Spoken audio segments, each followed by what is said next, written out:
Glorious Moments. Hello, hi. എന്റെ പേര് ജിതിൻ പരമാനി. എന്റെ ചോദ്യം ഷിബു സാറിനോടുള്ളത്, ജഡ്ജ്മെന്റ് ഡേ എന്നൊന്നും ഉണ്ടോ? ഞാൻ അധികം നാളായില്ല ഗ്ലോറിയസ് ക്വസ്റ്റിനെ പറ്റി അറിഞ്ഞിട്ട്. മാക്സിമം വീഡിയോസ് കാണാൻ ശ്രമിച്ചിട്ടുണ്ട്. അപ്പം അത് അങ്ങനെ ഒന്നും ഇല്ല എന്നുള്ള ഒരു ധാരണയാണ് എനിക്ക് കിട്ടിയത്. അതൊന്ന് ക്ലാരിഫൈ ചെയ്യാൻ. ജഡ്ജ്മെന്റ് ഡേ ഈ ലോകത്തെ നീതിയോടെ ന്യായം വിധിക്കാൻ ദൈവം ഒരു ദിവസത്തെ നിശ്ചയിച്ചിരിക്കുന്നു എന്ന് ഒരു വാക്യമുണ്ട്. ഈ ലോകം എന്ന് പറയുമ്പോൾ യഹൂദ ലോകത്തെ കുറിച്ചാണ് അവരവിടെ പറയുന്നത്. ഈ യഹൂദ ലോകത്തിന്റെ നീതിയോടെയുള്ള ന്യായവിധി AD 70 സംഭവിച്ചു. ന്യായവിധിയിൽ ജെറുസലേം ദൈവാലയം പരിപൂർണമായി തകർക്കപ്പെട്ടു. ഇസ്രായേലിന്റെ രാജ്യം തന്നെ ഇല്ലാതായി. അതായിരുന്നു ന്യായവിധി. ഈ അന്ത്യകാലത്ത്, അവസാന കാലത്ത് എന്നൊക്കെ ബൈബിളിൽ പുതിയ നിയമത്തിൽ നിങ്ങൾക്ക് കാണാൻ പറ്റും. അതൊക്കെ യേശുക്രിസ്തുവും അപ്പോസ്തലന്മാരും ജീവിച്ചിരുന്ന ആ കാലഘട്ടത്തെ അവര് വിശേഷിപ്പിച്ചാണ് അന്ത്യകാലം. അല്ലാതെ ഇന്നത്തെ ഈ കാലമല്ല അന്ത്യകാലം. അവര് ജീവിച്ചിരുന്ന ആ കാലമാണ് അന്ത്യകാലം. അത് എന്തിന്റെ അന്ത്യമാണെന്ന് ചോദിച്ചാൽ ന്യായപ്രമാണ യുഗത്തിന്റെ അന്ത്യകാലം. ന്യായപ്രമാണ യുഗം അവിടെ അവസാനിക്കുകയായിരുന്നു. ന്യായപ്രമാണ യുഗത്തിന്റെ അന്ത്യകാലത്താണ് അവർ വന്നത്. അന്ത്യകാലത്തിൽ വെളിപ്പെടുവാനുള്ള രക്ഷ എന്നൊക്കെ പറയുന്നത് ഇനിയും വെളിപ്പെടാനുള്ളതല്ല, 2000 വർഷം മുമ്പ് വെളിപ്പെട്ട കാര്യമാണ്. നമ്മൾ ആ ബൈബിളിനെ, ആ വാക്യത്തെ നമ്മൾ ഇപ്പോഴും ഫ്യൂച്ചറിസ്റ്റിക് ആയിട്ട് കാണുന്നതുകൊണ്ടാണ് പെന്തക്കോസ്തുകാരും ബ്രദറന്മാരും ഒക്കെ ദുരുപദേശം പ്രസംഗിച്ച് നടക്കുന്നത്. ഇനി അത് വരാൻ പോവാണ്, നോ നെവർ. അന്ന് അത് അന്ത്യകാലമായിരുന്നു, അന്നത് സംഭവിക്കാനുള്ളതായിരുന്നു. പിന്നീട് AD 70 അവർ പ്രവചിച്ച കാര്യങ്ങളും മുന്നറിയിപ്പ് നൽകിയ കാര്യങ്ങളും എല്ലാം സംഭവിച്ചു. ജെറുസലേം പട്ടണത്തിന്റെ ന്യായവിധി നടന്നു. ജെറുസലേം പൂർണ്ണമായി നശിപ്പിക്കപ്പെട്ടു. ജെറുസലേം തകർക്കപ്പെട്ടു. യഹൂദന്റെ പൗരോഹിത്യവും അവന്റെ രാജ്യവും അവന്റെ പ്രവാചകത്വവും എല്ലാം അവനിൽ നിന്ന് എടുത്തു മാറ്റപ്പെട്ടു. അതാണ് ന്യായവിധി. Okay, thanks sir. സർ, എനിക്കൊരു ഡൗട്ട് ഉള്ളതെന്ന് വെച്ചാൽ നമ്മള് സന്ധ്യാപ്രാർത്ഥനയിലൊക്കെ പ്രാർത്ഥിക്കുന്നത് ഈ ഭയങ്കരമേറിയ കണക്കോസ് വായിക്കും. അപ്പൊ അതില് വരുമ്പോൾ നമുക്കൊരു ഡൗട്ട് വരുത്തില്ല, ഇങ്ങനെ നമ്മൾ പ്രാർത്ഥിക്കുന്നത്. ഉറപ്പായിട്ടും വരും. അത് തന്നെയല്ലല്ലോ നമുക്ക് നമ്മുടെ കെടാത്ത തീയിൽ നിന്നും ചാകാത്ത പുഴുവിൽ നിന്നും പോകുവിൻ, ഞാൻ നിങ്ങളെ അറിയുന്നില്ല എന്നുള്ള ഭയങ്കരമായ വചനത്തിൽ നിന്നും, വേശ്യാദോഷ വിചാരത്തിൽ നിന്നും, അങ്ങനെ ഒരുപാട് കാര്യങ്ങൾ പറയാറുണ്ട്. അതെ, അല്ല ഞാൻ പറഞ്ഞ നമ്മള് ഈ സന്ധ്യാപ്രാർത്ഥന പ്രാർത്ഥിക്കുന്നു, അതെല്ലാം ഉണ്ട്. അപ്പൊ അത് നമ്മള് മനസ്സിലാക്കേണ്ടത് അത് എങ്ങനെ നമ്മൾ മനസ്സിലാക്കുന്നു എന്നുള്ളതാണ്. മനസ്സിലായോ? അതായത് ഓരോ കാലഘട്ടത്തിലും ഇപ്പം ഒരു കൊച്ചു കുഞ്ഞ് നിങ്ങളുടെ വീട്ടിലുണ്ടെങ്കിൽ ക്രിസ്തുമസിന്റെ സമയമാകുമ്പോ സാന്താക്ലോസ് വരുമ്പോ ആ കുഞ്ഞിന് വിചാരം സാന്താക്ലോസ് റിയലാന്നാണ്. അപ്പൊ റിയൽ ആയിട്ടുള്ള സാന്താക്ലോസ് വരുന്നു എന്ന് സ്വപ്നം കണ്ടും ആ സാന്താക്ലോസ് ഗിഫ്റ്റുകൾ തരുമെന്ന് പ്രതീക്ഷിച്ചും ആ കുട്ടിയുടെ ബാല്യകാലം എന്ന് പറയുന്നത് കളർഫുൾ ആകുകയാണ്. ബാല്യകാല കുതൂഹലങ്ങളാണ്. അപ്പൊ അതും സ്പോയിൽ ചെയ്യാൻ ആരും ആഗ്രഹിക്കുന്നില്ല. അപ്പൊ ചെന്നിട്ട് കൊച്ചിനോട്, എടാ കൊച്ചേ, ഈ സാന്താക്ലോസും തേങ്ങായും ഒന്നും ഇല്ലടാ, അപ്പുറത്തെ കറിയാച്ചേട്ടൻ ചുവന്ന കുപ്പായിട്ട് വരുന്നതാണ് ഈ സാന്താക്ലോസ് എന്ന് ആരും പറയുമോ? ഇല്ല.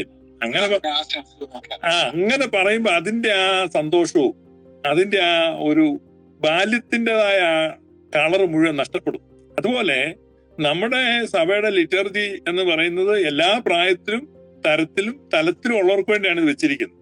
കൊച്ചുപിള്ളേർക്കുള്ള ഒരു ലിറ്റർജി, മുതിർന്നവർക്കുള്ള ലിറ്റർജി, വിശ്വാസത്തിൽ ഒരു 20 വർഷം വന്നവർക്കുള്ള ലിറ്റർജി, പിന്നെ പട്ടക്കാർക്കുള്ള ലിറ്റർജി, ഇങ്ങനെ പല കാറ്റഗറി ആയിട്ട് വെച്ചിട്ടുണ്ടോ? എല്ലാവരും ഒന്നല്ലേ ചൊല്ലുന്നേ? എല്ലാവരും ഒരേ കാര്യമാണ് ചൊല്ലുന്നെങ്കിലും ഓരോരുത്തരുടെയും നിലവാരമനുസരിച്ച് അവരതിനെ ഗ്രഹിക്കുകയാണ്, മനസ്സിലാക്കുകയാണ്. അപ്പൊ ദൈവത്തോടുള്ള ബന്ധം, നമ്മള് ദൈവശാസ്ത്രം പഠിച്ചിരിക്കുന്നതിന്റെ ആ ആഴം, അതിനനുസരിച്ച് നമ്മൾ ആ മനസ്സിലാക്കലിന് വ്യത്യാസം വരും. ലിറ്ററസിക്ക് മാറ്റം വരുന്നില്ല. അപ്പൊ കഴിഞ്ഞ കുറെ വർഷങ്ങളായിട്ട് ഇവിടെ ഗ്ലോറിയസ് ഗോസ്പലിൽ വന്നിട്ടുള്ള ആളുകൾക്കൊക്കെ വലിയ കാഴ്ചപ്പാടുകൾ ഈ ലിറ്ററസിയെ പറ്റിയുണ്ട്. ഇപ്പൊ അവര് വളരെ സന്തോഷത്തോടെ, ഇപ്പൊ എന്നെ സംബന്ധിച്ച് ഈ സന്ധ്യാനമസ്കാരോ സുതാനമസ്കാരോ ചൊല്ലുമ്പോഴൊന്നും എനിക്കൊരു മനഃശാന്തിയില്ല. വളരെ സന്തോഷമായിട്ട് നമ്മളത് ചൊല്ലും. കാരണം അത് ചൊല്ലുന്നതുകൊണ്ട് അതിന്റെ അർത്ഥം എന്താണ്, അതിന്റെ ഉദ്ദേശം എന്താണെന്ന് നമുക്കറിയാം. ഇനി അതിനകത്തൊരു സ്പെസിഫിക് ആയിട്ട് ഏതെങ്കിലും ഒരു കാര്യം ഉണ്ടെങ്കിൽ നമുക്ക് ചോദിക്കാം കേട്ടോ. ഏതെങ്കിലും വേറെ ഡൗട്ട് നമ്മുടെ ബിലീഫിന് എന്തെങ്കിലും റിലേഷൻ? കുറച്ച് കാര്യങ്ങൾ മാർസിയോണിസ് ആണോ?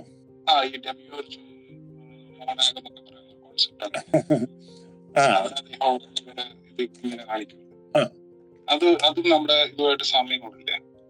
ഇല്ല, അങ്ങനെയില്ല. അത് സാമ്യങ്ങള് പലതിനകത്തും വരും. പക്ഷെ മാർസിയോണിസം എന്ന് പറഞ്ഞ് നമ്മൾ പറയുന്നതിനെതിരായിട്ട് ആരോപിക്കുന്ന ആളുകളുടെ ഉദ്ദേശം ചർച്ചകൾ ഉണ്ടാകാതിരിക്കുക എന്നുള്ള ബ്രാൻഡ് അല്ല പറഞ്ഞുതരാം ഞാന്. ബ്രാൻഡ് ചെയ്ത് കഴിയുമ്പോ ഇത് മാർസിയോണിസം ആണ് നമ്മൾ പണ്ടേ ശവിച്ചെറിയ കാരണം അവർ ഭയപ്പെടുന്നവര് വേദപുസ്തകം തുറക്കാനോ തിരുവെഴുത്തുകളെ തുറക്കാനോ അല്ലെങ്കിൽ യുക്തിപരമായിട്ട് ദൈവശാസ്ത്രപരമായിട്ട് തത്വചിന്താപരമായിട്ട് ദൈവത്തെ സംബന്ധിക്കുന്ന ഉപദേശങ്ങളെ ചർച്ച ചെയ്യാനോ അവർ ഭയപ്പെടുന്നു. അതുകൊണ്ട് ബ്രാൻഡ് ചെയ്യാണ്. മാർസിയോണിസം അല്ല ഒരിക്കലും നമ്മൾ പറയുന്നതായിട്ട് മാർസിയോണിസത്തിന് ബന്ധമില്ല. ഒന്നാമത് മാർസിയോൺ ഒരു നോസ്റ്റിക്കായിരുന്നു. അദ്ദേഹം യേശുക്രിസ്തുവിന്റെ ജഡാവതാരം വിശ്വസിക്കാത്ത ആളായിരുന്നു. മാർസിയോണിനെ ഒരു സഭയുടെ പൊതു സുന്നോദോസും മുടക്കിയതല്ല, പ്രാദേശിക സുന്നോദോസുകളാണ് മാർസിയോണിനെ മുടക്കിയത്. മാർസിയോണിനെ മുടക്കിയതിന്റെ പ്രധാനപ്പെട്ട കാരണം മാർസിയോൺ ഒരു ശീഷ്മക്കാരനായിരുന്നു, സ്കിസ്മാറ്റിക് ആയിരുന്നു. അതായത് അന്നുണ്ടായിരുന്ന എഫേസോസ് അതുപോലെ തന്നെ സ്മിർണ ഇങ്ങനെയൊക്കെയുള്ള സഭകളുമായിട്ട് ഇദ്ദേഹത്തിന് ബന്ധമില്ല. അദ്ദേഹം സ്വന്തമായിട്ടായിരുന്നു നിന്നിരുന്നത്. അതുകൊണ്ടാണ് അവരുടെ പ്രധാന കണ്ണിലെ കരടായി മാറിയത്.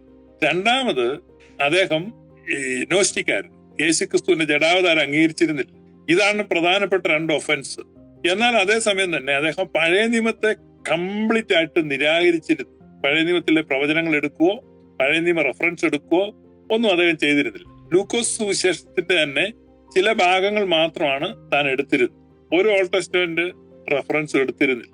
യേശു ക്രിസ്തുവിന്റെ ദൈവം എന്ന് പറഞ്ഞാൽ എൻറ്റയർലി ഡിഫറെന്റ് ആണെന്നും പഴയ നിയമമായിട്ട് ഒരു ബന്ധവും കർത്താവിനില്ലെന്നും അദ്ദേഹം പറഞ്ഞിരുന്നു. നമ്മളെ സംബന്ധിച്ച് നമ്മൾ ഇതൊന്നും പറയുന്നില്ല. നമ്മളെ ഒന്നാമത് യേശു ക്രിസ്തുവിന്റെ ജഡാവതാരാണ് ഗ്ലോറിയസ് ഗോസ്പൽ ഏറ്റവും അധികം പറയുന്നത്. ഏറ്റവും കൂടുതൽ നമ്മൾ ലൈവ് ചെയ്തിട്ടുള്ളത് ഇൻകാർണേഷനെ സംബന്ധിച്ചാണ്. ഇൻകാർണേഷനാണ് നമ്മുടെ ഫൗണ്ടേഷൻ ഓഫ് ഫെയ്ത്ത് എന്ന് തന്നെയാണ് നമ്മൾ പറയുന്നത്. അപ്പോൾ രണ്ടാമത് ഈ സഭയുമായിട്ടുള്ള ശീഷ്മ നമുക്കില്ല. കാരണം ഓരോരുത്തരും അപ്പോസ്തോലിക സഭയിൽ ഹിസ്റ്റോറിക്കൽ ചർച്ചിൽ ജോയിൻ ചെയ്ത് നിൽക്കുന്നതാണ് ഏറ്റവും അഭികാമ്യമെന്നും ഹിസ്റ്റോറിക്കൽ ചർച്ചാണ് ഓതന്റിക് എന്നുമാണ് നമ്മൾ പറയുന്നത്. മൂന്നാമത് പഴയ നിയമത്തിലെ പ്രവചനങ്ങൾ മശീഹയെ സംബന്ധിച്ചുള്ളതൊക്കെ നമ്മൾ എടുക്കുന്നുണ്ട്. നമ്മുടെ തീം സോങ് തന്നെ അബ്രഹാമിനെ മുൻകൂട്ടി അറിയിച്ച സുവിശേഷം അതാണെന്നാണ് നമ്മൾ പറയുന്നത്. അപ്പോ ഈ 3 പോയിന്റിലും മാർസിയോണുമായിട്ട് നമുക്ക് യാതൊരു ബന്ധവും ഇല്ലെന്ന് മാത്രമല്ല, നേരെ ഓപ്പോസിറ്റ് ആണ് നമ്മൾ പറയുന്നത്.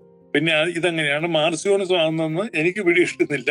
അത് ഇവർ ചർച്ചകളിൽ നിന്ന് ഒളിച്ചോടാൻ വേണ്ടി ഇവർ ഭയപ്പെടുന്നത് കൊണ്ട് അവരെന്തെങ്കിലും പറഞ്ഞ്, ഇപ്പം ഈ പഴയ കാലത്തൊക്കെ ഈ പരസ്ത്രീ ബന്ധമുള്ള ആളുകള് ഇവര് പോകുന്ന സ്ത്രീകളുടെ ആ പ്രദേശത്ത് വളവിൽ ലക്ഷ്യമുണ്ടെന്ന് പറഞ്ഞു വരുത്തും. അപ്പൊ സന്ധ്യ കഴിയുമ്പോൾ മൂത്രമൊഴിക്കാൻ പോലും ആരും പുറത്തിറങ്ങില്ല. അവിടെയുള്ള വലിയ വീരന്മാര് വരെ കലത്തിനകത്ത് മൂത്രമൊഴിച്ച് രാവിലെ കൊണ്ട് കളയാണ്. അപ്പൊ ഇവന് വ്യഭിചാരത്തിന് പോകാൻ നല്ല സൗകര്യം. അതിനുവേണ്ടിയാണ് ഈ പറയുന്നത് അവിടെ എത്തിയിരിപ്പുണ്ടെന്ന് എന്ന് പറഞ്ഞ പോലെ ഇത് മാർസിയോണിസ് ആട്ടോ, മാർസിയോണിസ് ആണെന്ന് പറഞ്ഞു വരുത്തുന്നത്. കാരണം ഇവരുടെ അറിവില്ലായ്മയും കഴിവില്ലായ്മയും നാട്ടുകാർ കാണും. അതുകൊണ്ട് ചർച്ചയ്ക്ക് വരാൻ പേടിയുള്ളവര് പറഞ്ഞു വരുത്തുന്ന ഒരു സംഭവമാണ് ഇത്. മാർസിയോണിസമാണ്. മനസ്സിലായോ സഹോദരൻ? Okay okay. ഞാൻ ആക്ച്വലി അങ്ങനെ ഒരു ആർഗ്യുമെന്റ് അല്ലായിരുന്നു ഞാൻ കേട്ടത്. ഞാൻ അല്ലാതെ നോക്കിയപ്പോൾ മനസ്സിലായി. എനിക്കത് ക്ലിയർ ആയി. സാറേ, ലാസ്റ്റ് ഒരു കാര്യം, ഞാൻ ഒത്തിരി സമയം എടുക്കുന്ന ചെറിയൊരു ഇതാണ്, ഡൗട്ടാണ്. നമ്മുടെ പള്ളിയിൽ യഹോവയുടെ റെഫറൻസസ് വരും. പിന്നെ അതുപോലെ സൺഡേ പ്രാർത്ഥനയ്ക്ക് നമ്മുടെ പാട്ട് പാടും. നമ്മുടെ പഴയ പാട്ടിൽ യഹോവയുടെ റെഫറൻസ് എന്ന് പാടും. അങ്ങനെ വരുമ്പോൾ ഈ നമ്മുടെ വിശ്വാസം ചൈതന്യം എന്ന് പറയുന്ന ഒരു ഇതുണ്ടല്ലോ, അപ്പൊ അത് നമ്മുടെ ആ കുർബാനയിലൊക്കെ ഇത് വരും. നമ്മുടെ യഹോവയുടെ റെഫറൻസസ് വരും. ചൈതന്യം അപ്പൊ അവിടെ കാണും.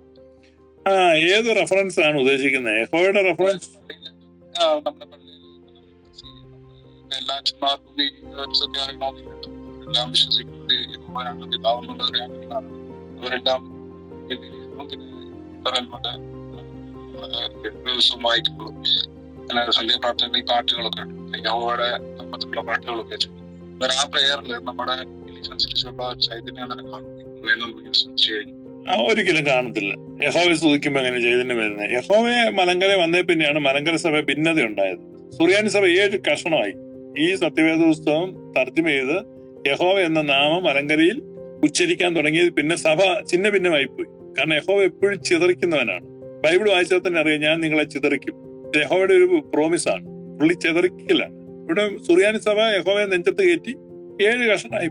ഇപ്പോഴും അതിനകത്ത് ഗ്രൂപ്പുകളും ഉപഗ്രൂപ്പുകളായിട്ട് ചിതറിക്കൊണ്ടിരിക്കുകയാണ്. പെന്തക്കോസ്തുകാരുടെ കാര്യം പിന്നെ പറയുകയും വേണ്ട. അവരാണ് യഹോവയെ ഏറ്റവും കൂടുതൽ സ്തുതിക്കുന്നത്. അവർ ചിതറിക്കൊണ്ടേയിരിക്കുകയാണ്. കത്തോലിക്ക സഭ ചിതറിക്കൽ വളരെ കുറവായിരുന്നു. വളരെ യുണൈറ്റഡ് ആയിട്ടാണ് കത്തോലിക്ക സഭ നിന്നത്. കാരണം അവർക്ക് യഹോവ ഇല്ലായിരുന്നു. എന്നാൽ കരിസ്മാറ്റിക് നവീകരണത്തിലൂടെ അവരും യഹോവയെ എടുത്ത് കയറ്റിവെച്ചു. കോട്ടയ ആശ്രമത്തിൽ യഹോവ ദൈവമാന്നുള്ള പാട്ട് പാടി. ഇപ്പൊ നമുക്ക് കത്തോലിക്ക സഭയ്ക്കകത്ത് എന്തെല്ലാം വിഷയങ്ങളിൽ അടിയെന്നറിയും. നേരത്തെ അത് കേട്ടുകേൾവി പോലും ഇല്ലായിരുന്നു. അപ്പൊ അവർക്കും ഭിന്നതയായി. യഹോവ എപ്പോഴും ഭിന്നത ഉണ്ടാക്കുന്ന അസൂയക്കാരനാണ്. നാമത്തെ സ്തുതിക്കുകയും പൊഴുത്തുകയും ചെയ്യുമ്പം ആ സ്പിരിറ്റ് അവിടെ വ്യാപരിക്കും. താങ്കളുടെ നിരീക്ഷണം ശരിയാണ്, ചൈതന്യം കുറയും എന്നുള്ളത് യാതൊരു തർക്കവും. തന്നെ വീണ്ടും ചോദ്യങ്ങളുണ്ടെങ്കിൽ ചോദിക്കാം, കുഴപ്പമൊന്നുമില്ലോ. നമസ്കാരം ശുഭിച്ച, ഞാൻ പറഞ്ഞ കേൾക്കാം? കേൾക്കാം. ശുഭിച്ച, നമ്മുടെ പ്രാർത്ഥനകളിലെല്ലാം അബ്രഹാമിന്റെയും ഇസഹാക്കിന്റെയും യാക്കോബിന്റെയും ദൈവമേ നോക്കി പ്രാർത്ഥിക്കുന്നു. നമ്മളെല്ലാം അബ്രഹാമിന്റെ മടിയിലാണ്, നമ്മളെന്നുള്ളതല്ല, നമ്മുടെ പ്രാർത്ഥനകളെല്ലാം അബ്രഹാമിന്റെ മടിയിൽ അവരെന്നേക്കും വിശ്രമിക്കണമേ എന്ന് പ്രാർത്ഥിക്കുന്നു. നമ്മുടെ പ്രാർത്ഥനകളെല്ലാം വിശ്വാസികളുടെ പിതാവാണ് അബ്രഹാം.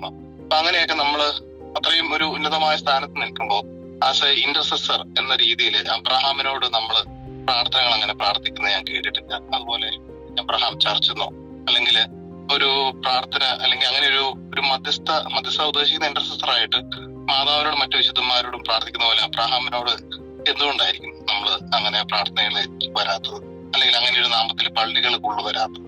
അബ്രഹാമിനെ നമ്മൾ വളരെ ഉയർന്ന സ്ഥാനത്താണ് കാണുന്നത്. നമ്മള് ഹോളി ട്രിനിറ്റിയുടെ പേരിൽ പള്ളി വെക്കത്തില്ല. മാർത്തോമക്കാര് വെക്കും. ഈ മാർത്തോമക്കാർക്ക് ഒത്തിരി പള്ളിയുണ്ട്. അതിനെ ചോട് പിടിച്ച് ഇന്ത്യൻ ഓർത്തഡോക്സാരി അടുത്ത കാലത്ത് ഹോളി ട്രിനിറ്റിയുടെ പേരിൽ പള്ളി വെച്ചു. ഹോളി ട്രിനിറ്റിയുടെ പേരിൽ പള്ളി വെക്കുക എന്ന് പറഞ്ഞത് സത്യത്തിൽ ഒരു കൈൻഡ് ഓഫ് ബ്ലാസ്ഫമിയാണ്, ദൈവത്തെ അവമാനിക്കുകയാണ്. കാരണം ഹോളി ട്രിനിറ്റിയുടെ പള്ളിയാണ് ഈ ഹോൾ യൂണിവേഴ്സ്. വേറൊരു പള്ളി ട്രിനിറ്റിക്ക് വേണ്ടി വെക്കേണ്ട കാര്യം മാർത്തോമക്കാരുടെ മണ്ടത്തരമൊന്നേ ഉള്ളൂ. അത് ഇപ്പൊ ഇന്ത്യൻ ഓർത്തഡോക്സായാലും ഫാഷനായിട്ട് ഹോളി ട്രിനിറ്റി വെക്കാം. നമ്മളെപ്പോഴും നമ്മുടെ വിശുദ്ധന്മാരുടെ പേരിലാണ് പള്ളികൾ വെക്കേണ്ടത്. കാരണം ഈ വിശുദ്ധനെ നമ്മളിൽ ഒരാളായിട്ട് നമ്മുടെ പ്രാർത്ഥനയുടെ തലവനായിട്ടാണ്. ഇപ്പൊ ഒരു ഇടവകയുടെ മധ്യസ്ഥനാണ് ആ പള്ളി ഏത് വിശുദ്ധന്റെ നാമത്തിൽ സ്ഥാപിച്ചിരിക്കുന്നു. ആ വിശുദ്ധനായ ഇടവകയുടെ ശിരസായിട്ട് ഒന്ന് പ്രാർത്ഥിക്കും. ഇപ്പൊ എന്നെ കേൾക്കുന്ന നിങ്ങൾക്ക് ഒരു ആവശ്യം വന്നാൽ നിങ്ങൾ കൃപാസനത്തിലോ മഞ്ഞമെഴുകുതിരി കത്തിക്കാനോ ഒക്കെ പോവുക. അതല്ല, നിങ്ങളുടെ ജീവിതത്തിലെ ഒരു സന്നിഗ്ധ ഘട്ടത്തിൽ നിങ്ങളുടെ ഇടവകപ്പള്ളി പോയി നിങ്ങളുടെ ആ ഇടവകയുടെ മധ്യസ്ഥതയെ അപേക്ഷിച്ച് അത്രയും ഫലപ്രദമായ വേറെ പ്രാർത്ഥനയും. പിന്നെ നിങ്ങൾക്ക് ഈ നീല മെഴുകുതിരി കത്തിച്ച് ഉടമ്പടി എടുക്കുക, മഞ്ഞ മെഴുകുതിരി കത്തിച്ച് ഉടമ്പടി എടുക്കുക, അതിനേക്കാൾ എഫക്റ്റായ ഒരു മാർഗം നിങ്ങളെ മാമോദിസ മുക്കിയ പള്ളിയിൽ പോയി ആ മാമോദിസ തൊട്ടിയിൽ തൊട്ട് പ്രാർത്ഥിച്ചാൽ അത്രയും വലിയ അത്ഭുതവും അനുഗ്രഹവും വേറെ ഉണ്ടാകത്തില്ല. നിങ്ങൾക്ക് ട്രൈ ചെയ്ത് നോക്കാം. നിങ്ങൾ വെറുതെ കൃപാസനാച്ചന്റെ മഞ്ഞ മെഴുകുതിരി കത്തിക്കാൻ പോയിട്ട് കാര്യമില്ല. അതൊരു മിസ്റ്റിക് ലെവലിലുള്ള അണ്ടർസ്റ്റാൻഡിങ് ആണ്. അപ്പൊ അവിടെ നിന്നൊക്കെ എത്രയോ ഉയരത്തിലാണ് നമ്മൾ അബ്രഹാമിനെ കാണുന്നത്. അതുകൊണ്ട് അബ്രഹാമിനെ നമ്മൾ ആ ഒരു നമുക്ക് വേണ്ടി പ്രാർത്ഥിക്കുന്നവരുടെ, നമ്മുടെ കൂടെ നിൽക്കുന്നവരുടെ ഗണത്തിലല്ല കണക്കാക്കുക. മനസ്സിലായോ അനൂപ് ജോസഫിന്? അതുകൊണ്ടാണ് അബ്രഹാമിനെ മധ്യസ്ഥരുടെ ഒന്നും ഗണത്തിലില്ലാത്തത്. അതിനേക്കാൾ ഉയർന്നാണ് ഇരിക്കുന്നത്. അതിനകത്ത് ഇപ്പം DGP വഴിയിൽ നിൽക്കാത്ത എന്നാണ് ട്രാഫിക് ആയിട്ടെന്നൊക്കെ ചോദിക്കുന്നല്ലോ. ഇല്ല സത്യത്തില് നമുക്ക് അങ്ങനെ ഓൾഡ് ടെസ്റ്റമെന്റില് ആരുടെ പേരിലില്ല. പിന്നെ ഈ പരിമല തിരുമേനിയാണ് ഏലിയായുടെ പേരിലൊരു കുരിശുപള്ളി കോട്ടയത്ത് വെച്ചത്. പിന്നെ അത് ഏലിയ കത്തീഡ്രൽ എന്നൊക്കെ പറഞ്ഞ് അവിടെ ഇരിപ്പുണ്ട്. അങ്ങനെ അധികം ഇല്ല പഴയ നിയമത്തിലെ ആളുകളുടെ. ആകെ ഉള്ളത് ഈ മർത്തശുമിനിയുടെ പേരിലുള്ള പള്ളികളാണ്. കാരണം മർത്തശുമിനി വളരെ ക്ലോസ് ആയിട്ട് യേശുവിന്റെ കാലത്തോട് ചേർന്ന് ആളായതുകൊണ്ട് എന്നാ അതിന് പറയുന്നേ, സൂര്യൻ ഉദിക്കുന്നതിന് മുമ്പ് ഒരു വെളിച്ചം വരുമല്ലോ, തൊട്ട് മുമ്പ് സൂര്യൻ, അത് ആ ഒരു പരിഗണന കൊടുത്തിരിക്കുന്നത്. അങ്ങനെയാണ് മർത്തശുമിനി നമ്മുടെ കമ്മ്യൂണിറ്റിയിൽ വരുന്നത്. Thank you. ഗ്ലോറിയസ് മൊമെന്റ്സ് കണ്ടതിന് നന്ദി.